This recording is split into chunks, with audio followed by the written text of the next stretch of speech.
TV land. Hey, welcome to another episode of Machtails from the Cantina Live, show number 80. This seriously is a low maintenance, laid back happy hour. Joining me on the show today is good friend, brother, and one of the most involved producers of the program, Brother Matthew Rooney. And we don't have any images today. We're just going to have a conversation. We're going to roll like everybody else does, right? Chill, laid back, not making a big deal of things. It's kind of hard not to make a big deal of things in my world.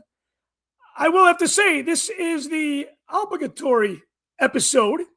It is coming to the end of February, and we've been doing this show now for over 5 years. 5 years and a month, just like that. And show number 80, I'm sure we've done about 100 live shows, but we just didn't number them that way. So without further ado, I'm going to bring my good friend, brother, and show producer on, Brother Matthew Rooney. Matthew, thanks for the commitment tonight, man. Yeah, and I did number them on the Mockverse website, but I also included like when you did like actual live shows too, like in-person shows. So I did number those. Okay, so you've been keeping track of what number this is. Yeah, so I could pull it up if you wanted to know. Yeah, you know what? I'm curious because if today is the 100th show, we should have made it a bigger deal. No, actually, this would be the 114th. 114th? Oh, we passed 100 a long time ago. Yeah, because at the beginning you had like a bunch of 0.5 shows and stuff like that, and then you have done some in-person live shows. We tried to do the Music Monday shows and the Taco Tuesday shows. Oh, yeah, it's crazy. Let me ask you this, man. Okay, you've been supporting the show now for a long, long time. Maybe not day one, but shortly after that. What is your favorite part of the program? And it could be just, being involved in the show like you are. I mean, I like to be involved, but as far as like the deliverables go, I think I like the podcast that you do on Patreon the best. Like I enjoy just listening to your, solo conversations, which is kind of funny because I remember when we first met, I was skeptical about that. Because I had listened to some other podcasts where it was just one person, and I felt like it didn't work that well for a lot of those shows. Like it was better to have two people. But once I got into your show, and because I came in like a year and a half after you started it, and so I kind of binged that whole year within about a month or two. I really got accustomed to it, and I liked it a lot. I like just hearing your personal thoughts, and you're just kind of speaking into the ether, and so that's probably my favorite thing that I consume from the Patreon. Is the podcast episodes. Yeah, it's kind of crazy. The idea started off like, hey, let's do these microcasts, and then we didn't end up doing the microcasts until like 4 years later. You know, and then I think we're already on like number 40, 45 of that, Yeah. Well, one of the things that we do on the Patreon, in the Patreon community, with everybody that supports the show, especially this year, we're trying to go to even the lower tier supporters. I kind of wanted to just bring everybody in and get their a profile, if you will. And you've done the profile on the podcast episode, and it's funny because tonight we're kind of doing this live show, right? As it is a podcast episode visually. Let me ask you this: what are you looking forward to the most when it comes to your Star Wars fandom here? I know we're already almost 3 months into the year. But I have a feeling your fandom hasn't really awoken in January or February. It's been kind of quiet on the Star Wars front. Yeah, and I would say over the past couple of years too, I kind of like stepped back a little bit. I think Antonio said the same thing on the Patreon podcast recently. I'm maybe not, but I've kind of like I still watch stuff as it comes out, but I'm not like following news, and like I'm not obsessively watching trailers and stuff like that. Like I'm just kind of experiencing it when it comes, and then I enjoy doing those shows that we do in person where we go and like interview celebrities. So that's probably what I'm looking forward to the most is whatever shows we end up going to this year. I'm excited for the film as well, but I'm trying not to get my expectations up too high for it. So that way, if it's really awesome, then I'll really enjoy it when it Yes, comes out. smart. I think that's the way. That's the way to go into a Star Wars film. I know it's very, very difficult for the Star Wars fan community to not consume every little rumor, every little. I mean, God, there's podcast shows that really do a breakdown on like a 1 minute trailer, and they'll make it like an hour Yeah. show.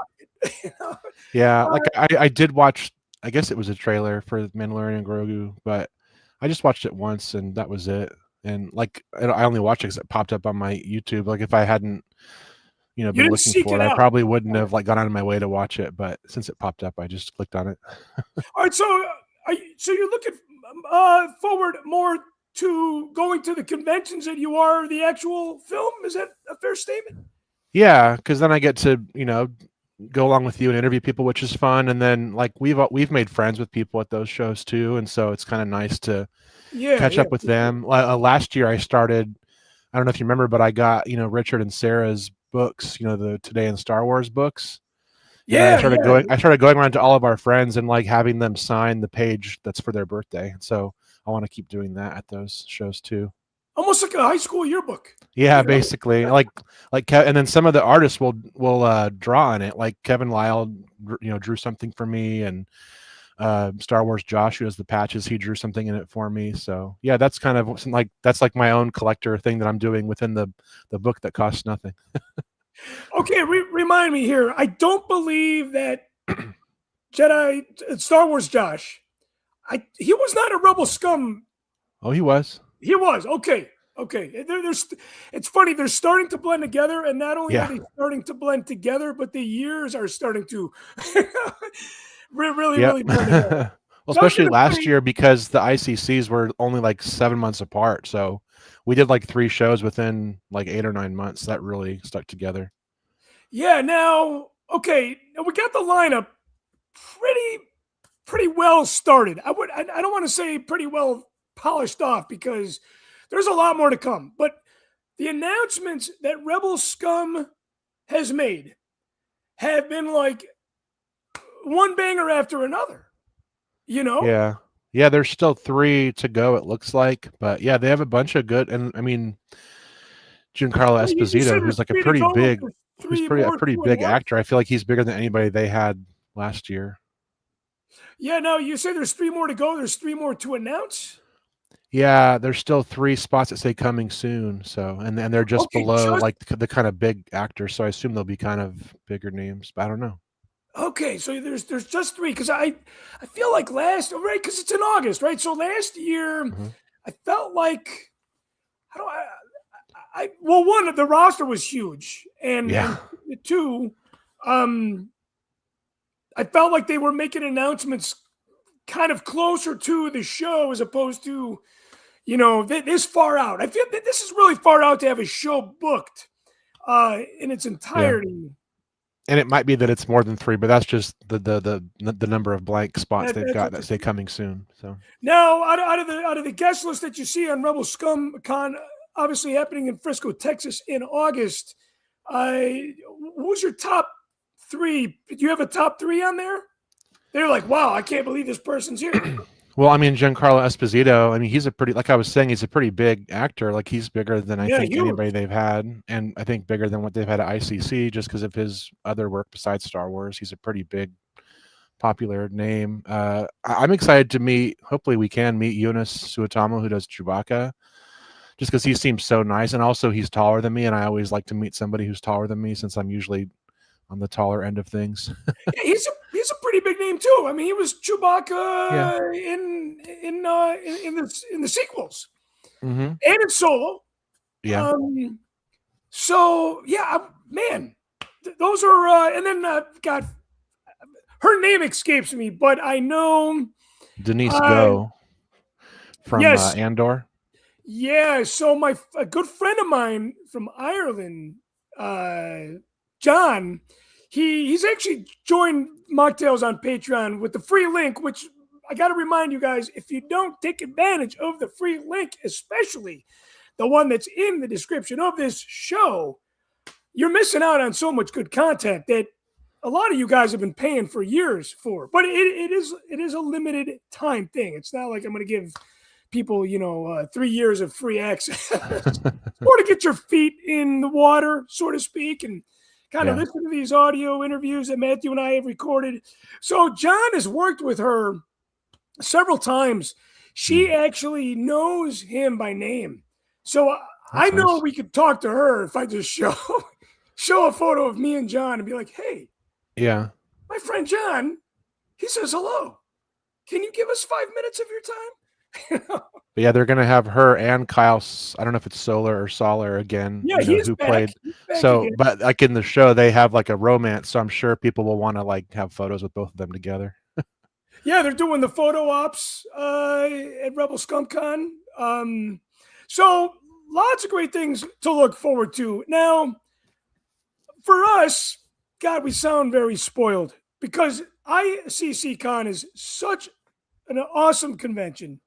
I've praised that since we've been going there a handful of years ago.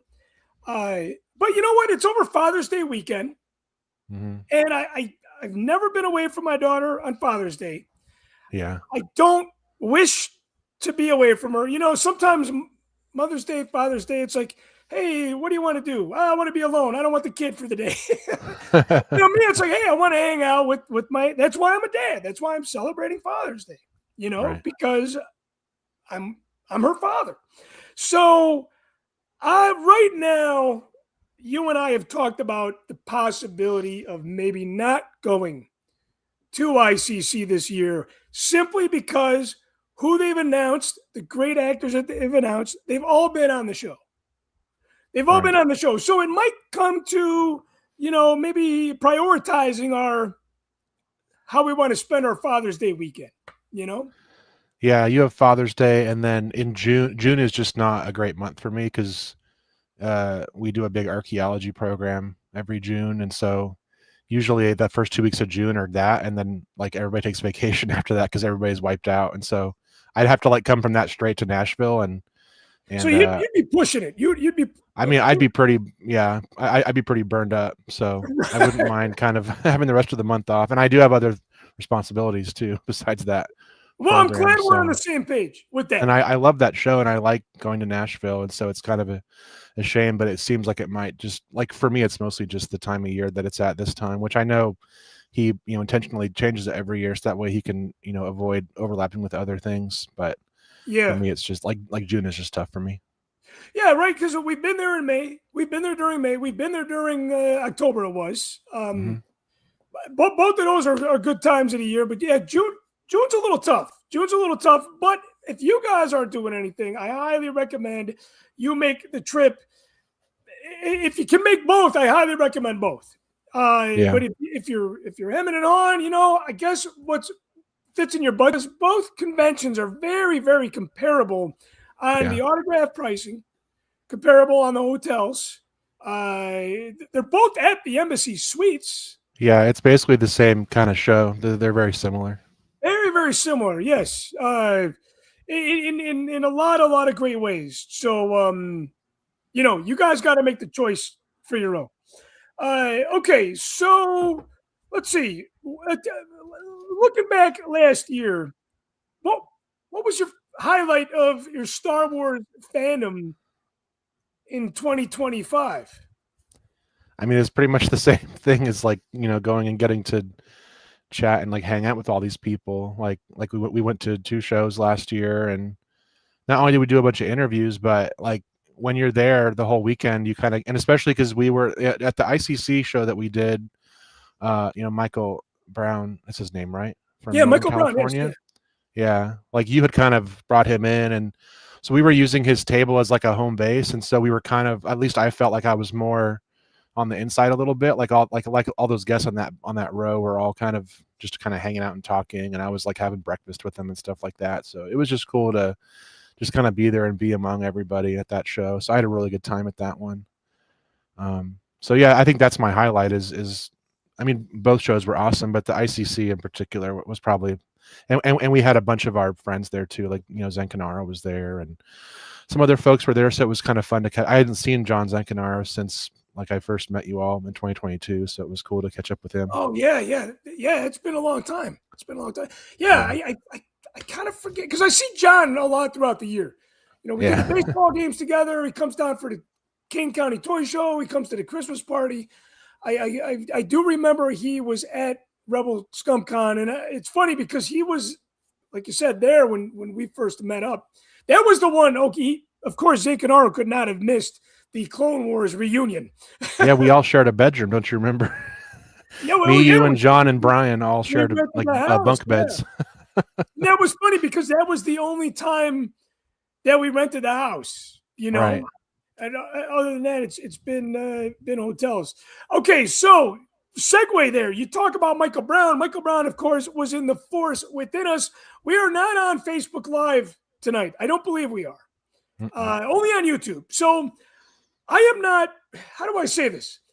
I am not announcing this in a promoting kind of way, but I am telling the Patreon community about it. And those of you that have tuned in and are at the 16-minute mark of this 1 hour laid back, low maintenance happy hour show, this is a little nugget for you guys. Ian Basic and I are going to start filming the third and final Star Wars documentary, The Force Around Us. Matthew, you brought up a great point. Your line of work, I would say, kind of ties into the preservation and the collecting element. Obviously, we did the Rebel Scum panel where we talked about the importance of what you do and, just preserving Star Wars that way. I really, and you were just kind of teasing. I know you were, but you're like, hey, what about talking to, help me out, archaeologist, correct? Yeah, I mean, but I have my PhD is anthropology, which is like the study of culture, like human culture. And so I specialize in archaeology, which is like material culture and people in the past mostly, but my PhD is in anthropology. You're in, and you know what's funny? Yeah. It's not even your producer level that's getting you in. It's your career credibility. I think that's a very, very important thing to add to this documentary, especially because we are taking a look at fandom from the beginning until now, how we got here, the highs and the lows along the way. Almost, okay, the Star Wars need to be preserved. There's the whole element of, Steven Sansweet, what he's done, his collection, he's not going to be here forever. When I die, what the hell is going to happen to my Star Wars collection that all you guys praise in the Wampa Cave? And I'm very flattered that you guys love my collection. I do not, it's been part of me for 30 years. I do not find it a very fascinating thing. But a lot of people love the Inside the Wampa Cave segments. Yeah, they do. Like almost everybody who says, like when you ask them what they like the best, most of them say Inside the Wampa Cave segments, I feel like. Yeah, it's funny. Everybody says Inside the Wampa Cave.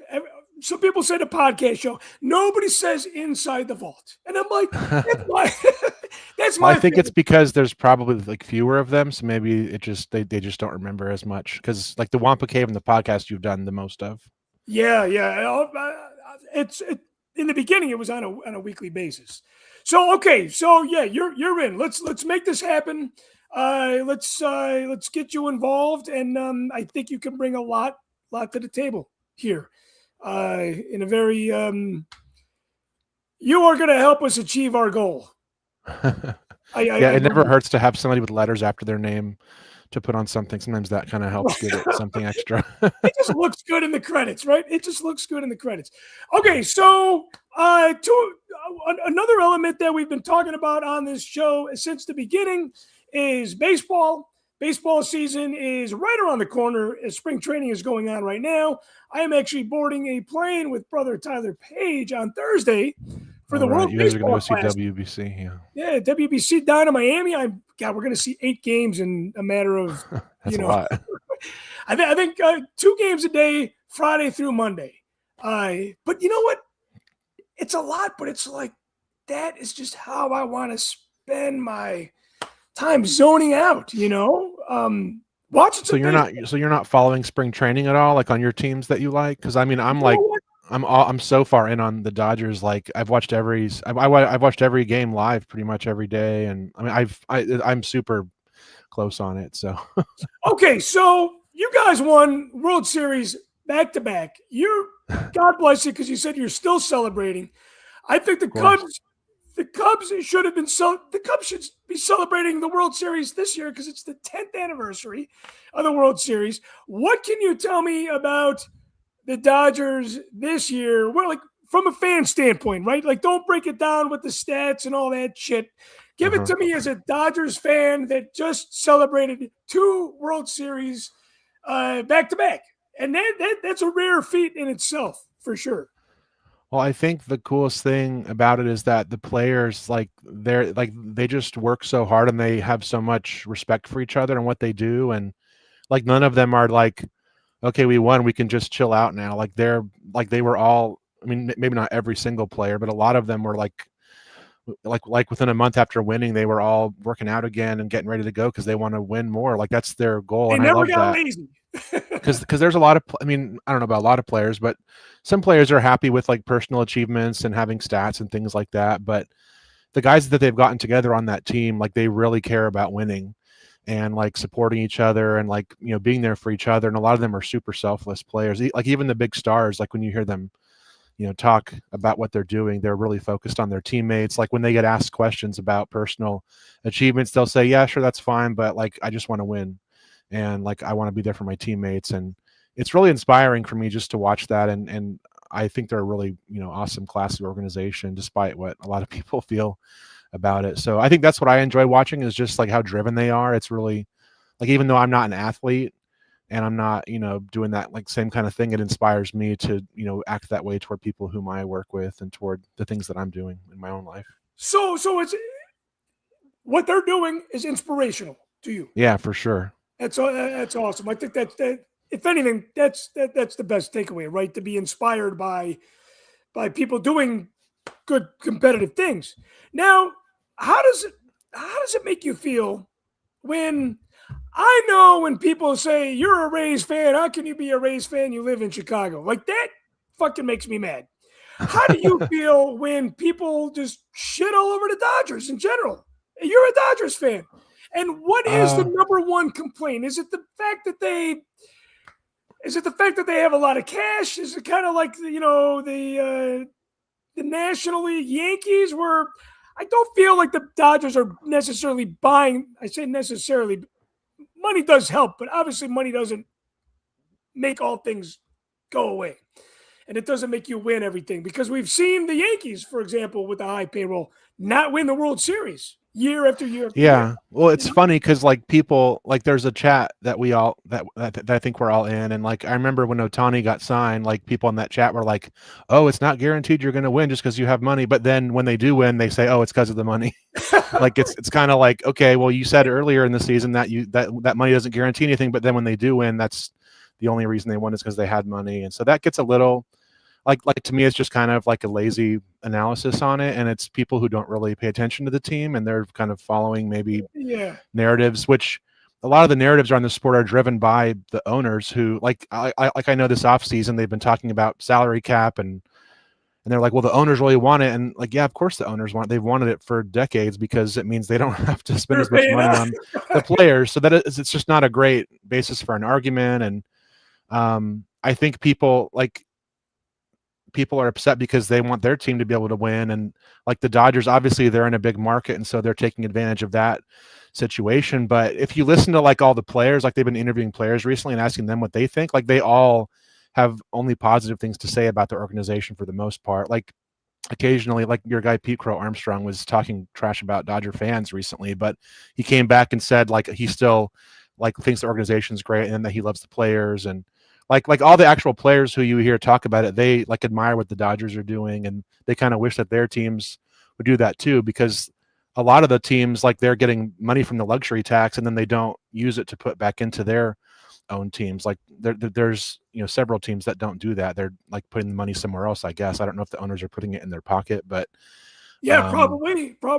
Like I the know. Dodgers take that money that they make and they put it back into the team, and they spend a lot of it on players, which of course we all appreciate. And on top of that, how can you not like go? You have Otani in his prime. He's like not just a generational player, but like a lifetime like talent. Like obviously you have to go all in when he's there and try to win every year you can before he's past his prime.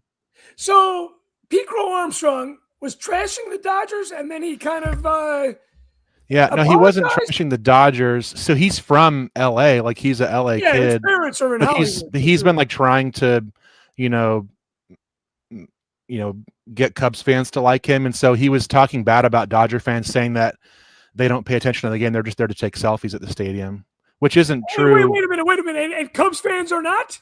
Yeah, exactly. Like all fans do that, first of all.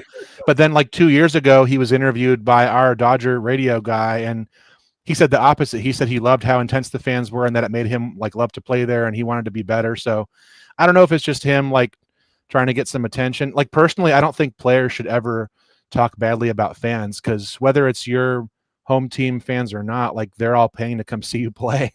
And so I just Yeah, don't think yeah. it's appropriate for him to trash talk the fans. Like Well, shit, he's it's probably a Dodgers fan first and foremost because of his connection to LA. You know? yeah, so I don't know. I don't. It's. I'm sure he's gonna get the Tatis treatment, and he'll be super booed whenever the Chicago Cubs are in LA this season. That's But crazy, I don't man. know. Maybe he's just making drama because it's fun, to have that in the sport. I don't know. I don't appreciate the comments that much, but yeah, mostly I just like when people do say that kind of stuff. I just feel like they don't understand and they're not really paying attention to the team. And if they did, they wouldn't say that stuff. Well, it's funny because you make a good point, right? Dodgers owners put the money back into the team. They pay their players a shit ton. They want the cap because they're paying an arm and a leg. Okay, look, how many? There's God. I feel like we're talking. I feel like we're on the level of the political spectrum these days. The conversation we're having. There's a lot of hypocrisy going on right now. But I feel like with the fans, fans would love it if their fucking owners spent money on the team. Yeah. And I need to add, Cubs.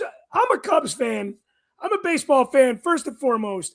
But I've always said, okay, as a Rays fan too, people shit on the attendance. And I'm like, look, okay, let's say there's 15,000 people in attendance at a Rays game. I guarantee you that 14,000 of those people know what the fuck's going on with the game. Yeah. Wrigley's got 40,000 people. I guarantee you that 10,000 of those people know what's going on at the game.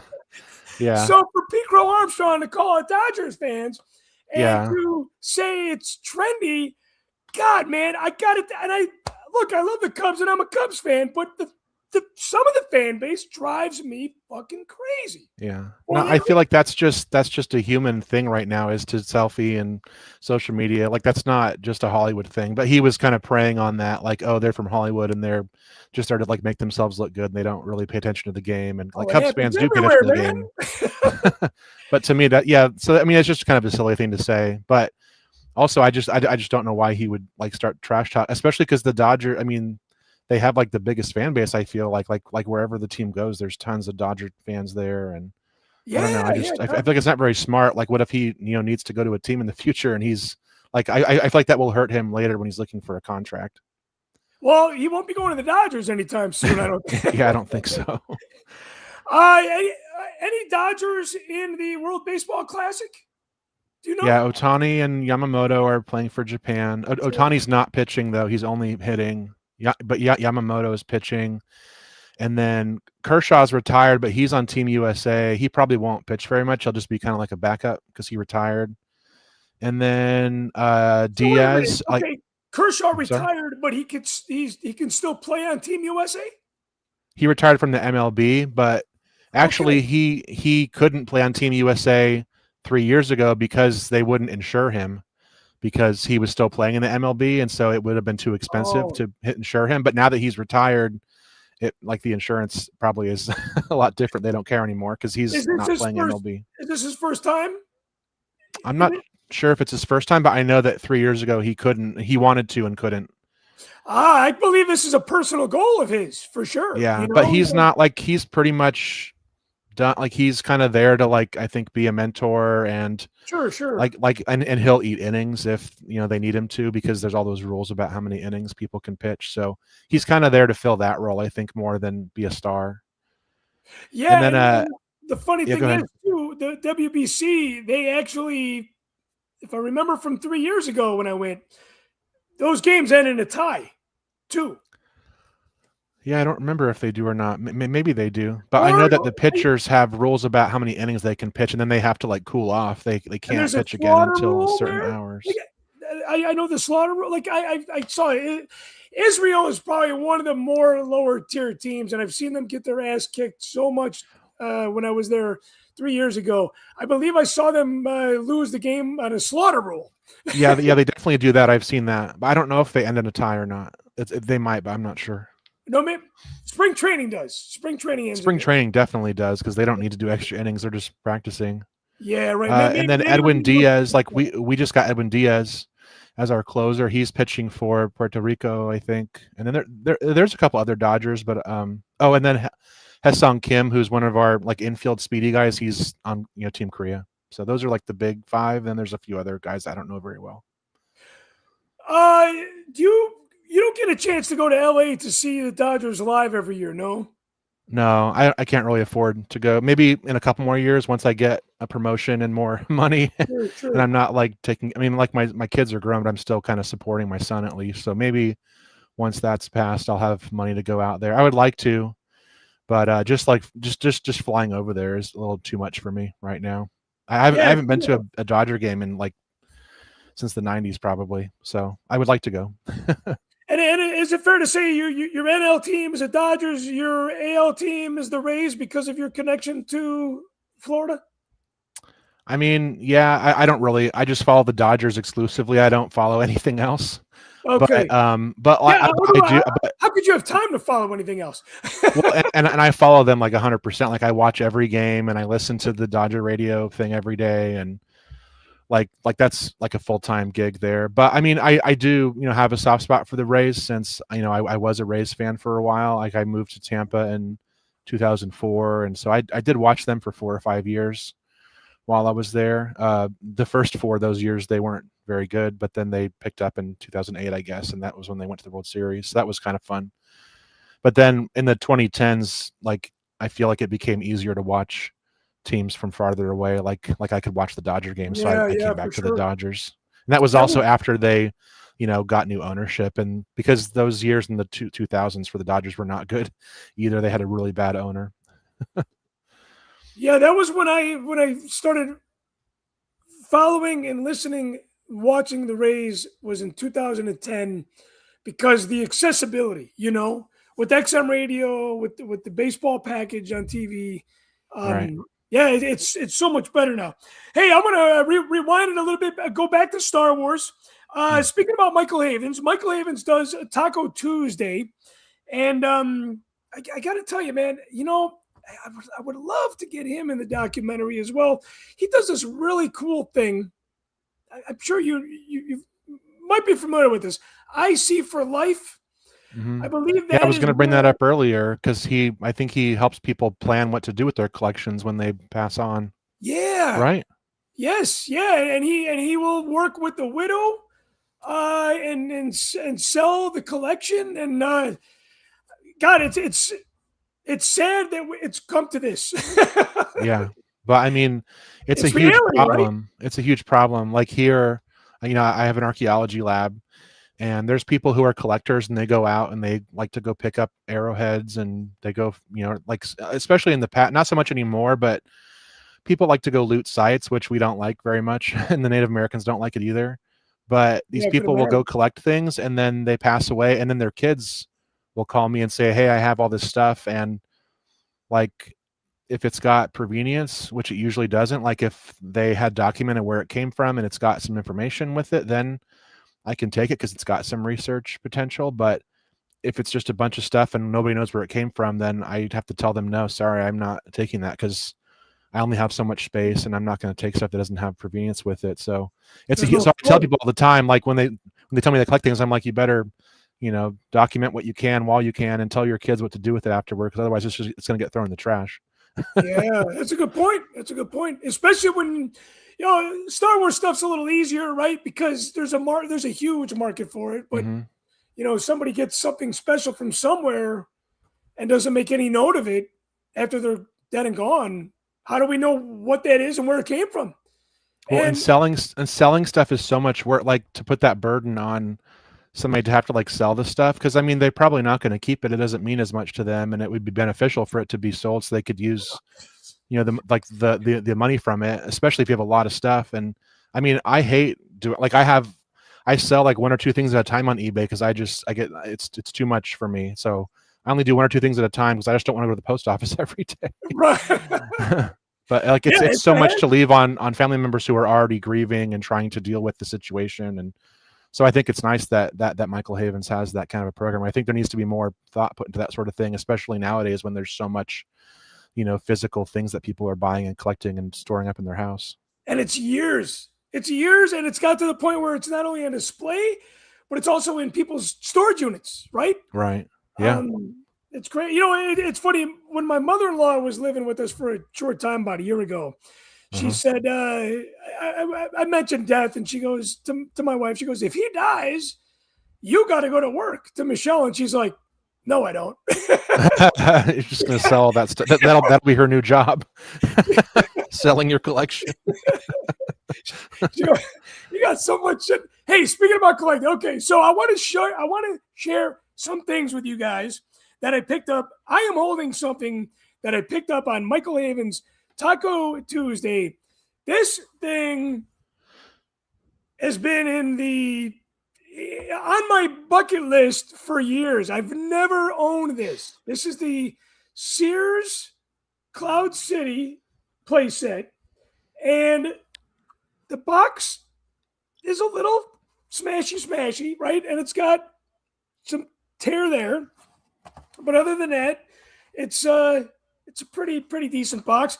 I remember seeing this, Matthew, for about $110 back in 2002 when I was rebuying my collection that got destroyed at my grandma's house. Uh-huh.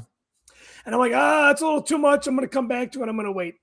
Well, that was 2002 was how many years ago, right? So 24 years ago. 24 years. I ended up paying, I don't want my wife to hear what I paid for this, but I ended up dropping $350 on this fucking thing. On a box? 350. Well, no, here's the thing. Does it have stuff in it? It's got stuff in it, but man, this is as primitive as you can get, right? So I want to, for those of you that know this, it is the cardboard diorama. And I mean, I should be wearing white gloves. This is not 101% mint, but just to give you an idea, people are selling reproductions of this on eBay for $100. Okay, and so it's the Cloud City chamber, right? And it's literally just cardboard. It came with the figures that I have. Havens did not sell me the figures. There's a box that says action figures on it. That was not part of this. That box sells on eBay for like $80.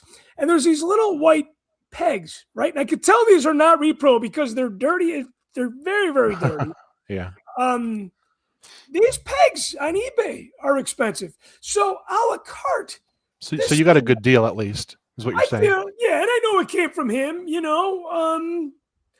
when I got it, I was like, oh my God, I can't believe I finally have this Sears Cloud City playset. Or was it JCPenney? It was one of the two. They're two of the same to us Chicagoans, right? But that's the kind of thing that, like, if something happened to you, Michelle would be like, oh, here's a piece of cardboard that goes in the trash. There's no toys in here. You know what I'm saying? Hopefully when I die, it's maybe more like $500 worth of cardboard instead of $350. Yeah, but somebody has to know, to do that. Yeah. So this is kind of a clever idea. What I thought about doing was I thought about not necessarily doing an inventory, but taking a sticky note, right? And putting it on the bottom of the items on display Mhm. and writing the date. Like, okay, today is February 27th. This is worth $350. Okay. And then that way, when I die, whenever that will be, she's going to look at the sticky note and be like, okay, it was worth at least that. Instead of going, I have no idea what any of this is, you know? Yeah, I think we were talking to I can't remember his name, but at Rebel Scum, the guy that we talked to at the table who was like an old friend of yours who was in The Force Among Us, who had Oh, the yeah, not Todd. the Yes. Todd. Yes. yeah, I Yes. think he was talking maybe it was him, maybe it was somebody else, but somebody No, was it talking was about him. how they, like, photographed every item and they've got it, like, in a database or something. Like, they have Yeah. photographs of, like, everything they've ever had, and it has a description, and so that way it's documented that way, which is obviously a lot of work, and obviously he's doing that for a living, it looks like to me. Yeah. But Yeah. That was Todd from The Force Among Us. Now this item is very, very cool. This is another item. I'm still buying shit. I'm still adding to the collection. This item, I wanted this so bad, and I know a lot of you guys just shit all over this TV show. Matthew and I have talked about how we enjoyed this show. it was These are okay. retro molded figures, and I got it on Amazon for like, I think $40. It retails for 60. So, Amazon's always a good spot to like get the deep discount, right? Because they got the Okay. warehouse full of shit, Right. But it comes with 6 figures. I I'm a fan of the design. I absolutely love the figures, the vintage Kenner molds, and they never made these figures, right? Because it's a new show, but it's done in the same style, and it kind of used like some of the old parts, I guess. Like some of it looks like it might have been from like Mother has legs that look like Anakin Skywalker, the ghost, you Mhm. know. So they've gotten really crafty with the retro collection, with the new figures, So I got that. I got that recently. And again, inside the Wampa Cave, this is where I spend time sharing, showing, telling stories about the collection. Now, have you seen all the inside the Wampa Caves? No. Because I know Um, you have a problem with the video, right? I know John does too. there's Like, not a there's the problem is me really because so I listen to the show through I have like a podcatcher app. And I listen to I listen to Dodger Talk and I listen to Conan's podcast and I listen to Star Talk with Neil deGrasse Tyson. So I have a podcatcher app where all that comes in, and so I have a playlist that I go through. But your video content doesn't come in there. I'd have to go to Patreon to look at it, and so sometimes I get an email, so sometimes I'll click on it and look at it, but if I'm really busy, I don't, and so I haven't looked at them. Like when I made the Mockverse site, I watched a lot of them as I was making that site, but uh, yeah, I do feel guilty because I do like them too. It's just I like the audio format. Like I like to put stuff on while I'm driving or while I'm doing things, and like I only have so much time that I can focus on like a video, and so I don't always look at them. yeah, right. Yeah, I know. John was the same way. He's like, man, I don't do the video. I don't do the I, I video. I wish they would pop up in the podcatcher still, even if I couldn't see the video, because I would still listen to what you're saying and maybe take a look a little bit. Because I don't need to like, I could still hear what you're saying and talking about it would still be cool, even without seeing everything. I know you had recommended that to me, and you know what? Inside the Wampa Cave is not on the podcatcher, no. It doesn't come up like that. I mean, I don't know if there is a way to make it do that or not, and Yeah, it's I probably think not worth your time to mess with it. But that's the only reason is just that I am cranky about going into the Patreon app, which is part of why I made the Well, Mockverse website. you are not the only person that does not like the Patreon app. Okay, so speaking about Conan O'Brien, I want to ask you. God, I cannot believe that Rob Reiner was at his house and then that night he died. I know Conan O'Brien had come out and there was an article maybe in Variety magazine or something that I kind of was glancing through. Has he talked about this on his podcast show? No, he hasn't on his show, no. But his show is like super light and it's comedy, and so he doesn't talk about I mean, even when his parents passed away like 2 years ago, I guess it's been, Okay. like he was gone for like a month, and so his co-hosts mentioned it, but when he came back, it was like you wouldn't have even known. Like he Like just was nothing his normal happened. self, and I mean he's a professional and he's there to like entertain people, and so he doesn't talk about that kind of stuff. Occasionally he'll have like a like he's had. I've listened to every episode of that podcast, and maybe there's been like two or three where he was interviewing like Barack Obama, where he was having a more or like Michelle Obama and having like a serious conversation, but they're still laced with comedy too. Yeah, sure, sure. Now, when Rob Reiner died, was there a break in his regular Conan's regular schedule? I'm not sure. I just got caught up with it like around Christmas time. I don't remember if he passed away. I think he passed away around Yeah, December, right? it was right before Christmas. It was like Yeah. God, I want to say he was actually at a Christmas party at Conan's house. Yeah, because Right?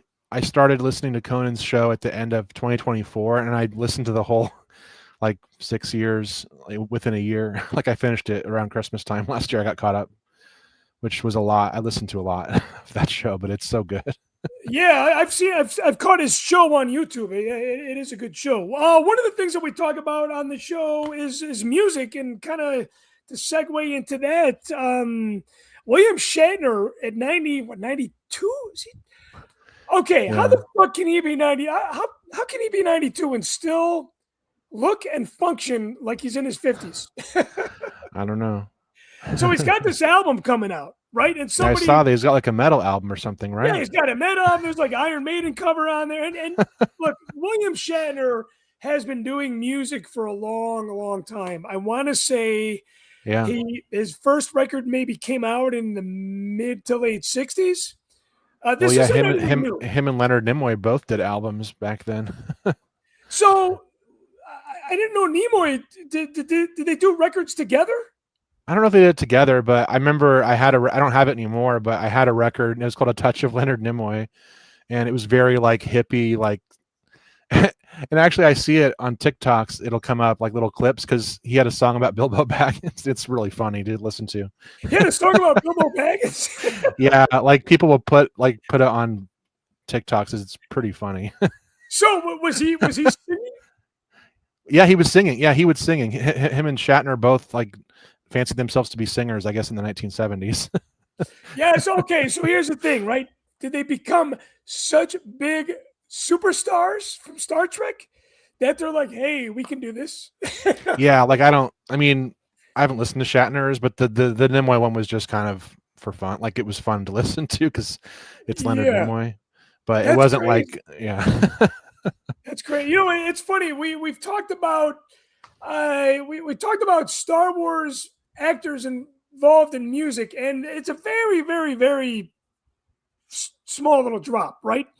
But the last show we did in January on Stranger Things, there's a lot of people in that show that are playing music, and they're playing it Yeah, I've heard that. Yeah, I've heard that. you know, and it's so good too. Um, and the cool thing is that they were doing it before the way that I see it. Most of them were doing it before they became big on the show. Yeah, I'm Uh, not familiar with all that, but I have heard that. That's kind of cool. yeah, I was going to do a show on just the music tie-in with the actors, but Hmm. man, I feel like that would take a lot of time because there's a lot there. There's so much there. So somebody made a comment that William Shatner doing this metal record at 92 years old is a cash grab. I don't know. What's your take on that? I don't know. I mean, I don't think he needs any more money. Maybe he's doing it for family members to have, but I think he's okay. I think he's just Do you think his family members need any more money? I don't know, probably not. But I don't know their financial situation, but I don't think I think it's just him trying to have fun. I mean, that's just the kind of person he I mean, he's Yeah. if you watch Star Trek 5, you'll know that he's kind of a weird guy and he's like really obsessed with himself. So it doesn't surprise me he'd want to be on a metal album. So somebody was telling me maybe it was Antonio from New Jersey.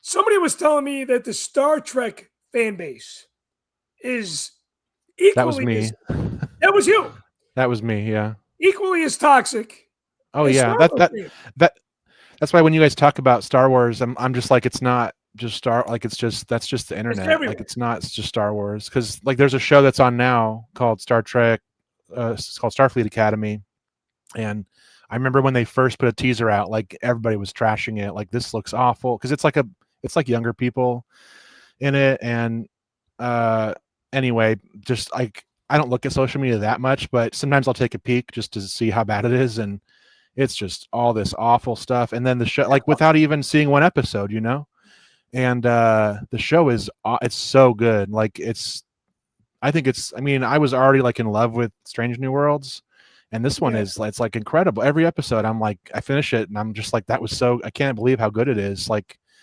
there's just so much depth to it and emotion, and like it's amazing. And I'm sure there's still people who are upset because there's like gay people in it and stuff like that. But I mean, it's 2026 and we shouldn't have to hide people's sexuality anymore. And there's plenty Yeah. of Right. Right. heterosexuality in it too. So anyway, it's an amazing show, but like, yeah, like sometimes like I follow one of the actors on TikTok and people comment nasty stuff on him. It's just the internet. It's not unique to any property, I feel like. Well, no, I mean, we just talked about the fucking Dodgers. People shitting all over Yeah. the Yeah, it's just like like you went that's why I to tend to like not care about that stuff. Like that's yeah. just out there, and it's probably a smaller group of people than who actually like it, and so I just try to pretend that it doesn't exist because it's like I feel like I don't want to give a voice to those people and to give them any kind of platform. I'd rather just ignore them. Well, and I think okay, it's kind of like letting the terrorists win when But not really, because it's just on the internet. Like it's not doing anything. Like they're no, still like they're still making the show. They just did a season. They just finished shooting season 2. So to me, like that small vocal minority, it doesn't matter what they have to say, really. now, do you think the Acolyte was truly canceled season 2 because the fans did not like it? I think that's bullshit.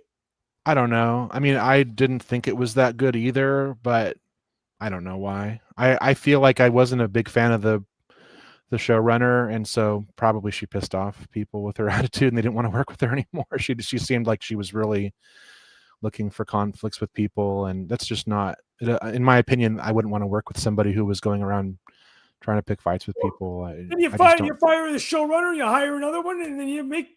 I mean, God, But I mean, look. I think that was her. She wrote the show, and so Oh, I don't she know. wrote. I didn't think it was that good personally, and so it didn't really bother me.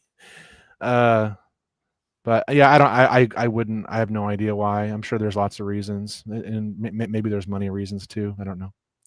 Yeah, maybe because she was lighting fires and causing more controversy than it's needed with the property. The fact that she wrote it too. It's like, okay, well, we gotta start from scratch. We gotta cut our ties, and then we gotta start from scratch. We gotta start with a new project. Well, and I think like I was listening to Gilroy was interviewed or there was the thing that you posted on your Yeah, Facebook. Gilroy was interviewed for He was talking Variety. about how he wasn't sure that we'd ever see like another show like get that much money spent on it again, and that was making me think about that too, because we kind of had this era for the past I guess 10 years where these big streaming platforms come up, and so people are making shows like for these streaming platforms, and so like Star Wars kind of got on the bandwagon and did a bunch of shows because that was kind of what people were doing. But I wonder if now they're going to move back toward doing kind of films and more self-contained stories, and like maybe the whole like doing series is not going to stay in style for the foreseeable future, and it might go back to like let's concentrate everything into these smaller, which to me I kind of like better when they can fit a whole story into 2 hours. Like to me Yeah, is better than having like 8 or 10 hours that's just kind of like meandering and leaving a lot of loose threads. And like, did you really need this much time to go where you went? yeah, for sure. Well, Star Wars started that way. It started with the story in a 2-hour time frame. Right. Yeah. We saw that in the OT. We saw that in the prequels. Uh, Yeah. we can have the debate on the people that liked and hated the sequels, but again, story was 2.5 hours. And then again with the hypocrisy, it's like with the Dodgers, like people are like, oh, they spent too much money on the team, they're buying their championships, but the other team, the other people would be fans of other teams go, why is my team not buying the right players, right? And I feel Right. Star Wars fans are a little bit like that too. Like, oh, you told the story in 2.5 hours in the sequels. We want a drawn out story. Then you give them that. Then they complain. Everybody fucking complains about everything. It's unbelievable. Yeah, exactly. So that's why I don't pay attention to it anymore. I just like I like your show because you don't do all that. Like you don't like debate like trailers and speculation and rumors. Like I don't want to hear all that. I just watch it when it comes out and decide for myself how I feel about it. And then there's a I, few people that I care about their opinions, so I'll chat with them about it. And that's all. I don't need to know what a bunch of strangers on the internet think about a show. I feel like the whole I don't speculate anymore. I feel like after the prequels, right? Because there was a lot of speculation. It was the early days of the internet. There was Yeah, a lot of fan made trailers. There was a lot of what if, yeah, that yep, I feel, I don't want to say that ruined the prequels because I love the prequels. But again, I use Rogue One as an example, and even the sequels for that matter. Going into those without any speculation at all, it just made for a much better experience. You know. yeah, yep. I Um, agree. Now I don't know. Now do you follow a lot of pre-spring training, the hot stove season? Because I stopped doing that because it's like all those rumors and trade speculations they never fucking came true, and I'm like, I mean, I don't watch like I only watch the Dodgers. Like I don't watch like any of those programs that are on like you don't watch I don't know. MLB Network for Like that. I don't watch that kind of stuff that's like in general about baseball. I just like I have my radio guy that I listen to. So he'll and he's like I mean David Vassay, he's like an insider. He's like with the team all the time, so he knows like he knows more than he'll talk about. So sometimes if there is a rumor, he'll say, "Hey, there's this rumor out there, but this probably isn't going to happen," or like it's possible. So like I'll listen to what he has to say Sure, about sure. it, but He's like I don't connected that way. follow. So I like and during the off season, he only does like one show a week. So it's not like that's kind of my time off from baseball as well is to just kind of take a break. I mean, like I still look at the app every day to see if there is like a new transaction or a trade or something like that because I want to know about Yeah, it. But as far as rumors, I mean, rumors go that it's just whatever. Like yeah. I'll believe it when I see it. Well, I wanted to ask you this, and I know we're coming up to the hour mark here. Um, with the toxicity everywhere on social media and on the internet, I you have kids. Has social media affected them in a negative Oh way? yeah, It is.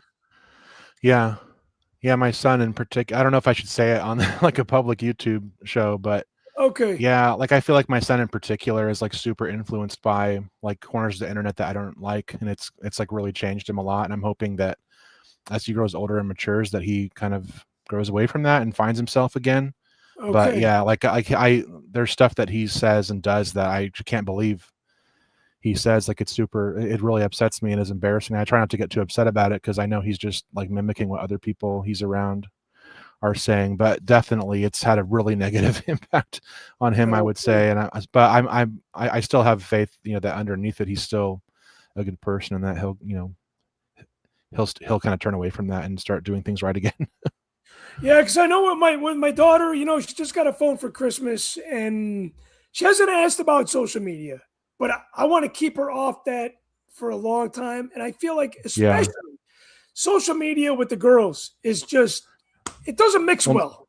well, not only that, but there's so many like predators online And there's and predators it's online and too. like kids are too naive to know. Like my son is really naive about like he was really naive about strangers all the time. Like they just don't like they can't conceive that somebody would be lying to them or tricking them. And so it's really like it's really important to not let that like to really police that because you don't want your daughter Yeah, talking to some person who's pretending to be a peer of hers. yeah, right, right. Well, let's Like hope the that would be my biggest worry. I mean, obviously what you're talking about with, you know, the girls and stuff like whatever, but I feel like the predator thing is much more dangerous. yeah, for sure, for sure. And I don't want to be naive about that myself, but it is a thing. Hopefully, with the Epstein files in the news every fucking day, hopefully this kind of shines light on the predator Yeah. But you situation. really got to pay attention, because if they are talking to somebody, they're going to hide it from you probably. I'm not trying to like, Yeah, cast things on your family or anything, but it's just kind of, I don't know, I feel like that's just kind of the way it is. Like, people who are preteens and becoming teenagers, they're going to do stuff and they're not going to want their parents to know about it. And so you really got to pay attention, yeah. in my And opinion. for those of you that are on the dark side of that, whoever you are, wherever you are, you might want to rethink your life when it comes to that sort of thing. Wow, we really fucking brought the show down on a Debbie Downer. Hey, we're Yeah, out of but time. that's I what this want to show is say. about, is about having, real conversations and like our real thoughts. It's not like a superficial kind of conversation. That's right. I want to thank my show producer, brother, friend, Matthew Rooney, for joining me on the show tonight for this laid back, chill, low maintenance happy hour. I am your show host, Chris Mocht, and we will catch you guys the next time on another episode of Machtails from the Cantina Live. Hey, don't forget to click that link in the show description and join the community for free for at least a little bit of limited time. So, hey, be well, be safe. So long, everybody.